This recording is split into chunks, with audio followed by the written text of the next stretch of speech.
Bonjour, aujourd'hui on parle d'Emmanuel Macron qui évoque la suppression de C8. Mercredi 19 février, le Conseil d'État confirmait l'exclusion par l'ARCOM des chaînes C8 et Énergie 12 de la TNT. Alors qu'il était présent au Salon de l'Agriculture hier, Emmanuel Macron a eu le droit à des questions sur ce sujet brûlant. Face à plusieurs journalistes, parmi lesquels Élodie Huchard de CNews et Paul Laroutourou de TF1, il a expliqué ce qu'il pensait de cette saga et de cette décision, notamment après que Cyril Hanouna ait accusé l'Élysée d'être responsable et dont on vous avait parlé dans une vidéo sur ma chaîne YouTube Romain l'Actu Télé.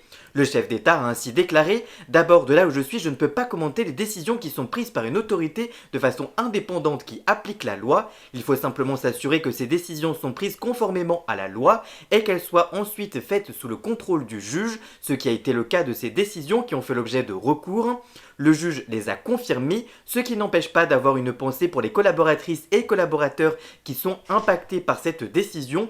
Donc j'espère qu'ils pourront, dans le cadre des autorisations nouvelles qui ont été données sur le domaine hertzien, retrouver un avenir, et que ce soit des vedettes ou les gens qu'on ne voit pas forcément. Moi je suis pour que les gens qui ont du talent puissent travailler, ce n'est pas une décision politique du tout, et d'ailleurs c'est rassurant, et la loi a été conçue pour que ça ne soit pas une décision politique. Ce n'est pas à l'arbitraire ni d'un ministre ni d'un président d'ouvrir ou de fermer une chaîne. On oublie de dire que ces chaînes en fait c'est l'occupation du domaine public, donc c'est normal qu'il y ait une autorisation. Il y a des cahiers des charges et la loi est appliquée par une autorité qui regarde si c'est le cas ou pas, et elle le fait aussi sous le contrôle du juge. Il y a un droit au recours. Moi je suis dans mon rôle simplement à dire il faut que chacun soit dans son rôle et que personne n'en déborde. Pour connaître toute l'actualité médiatique en temps réel, rendez-vous sur tous mes réseaux sociaux.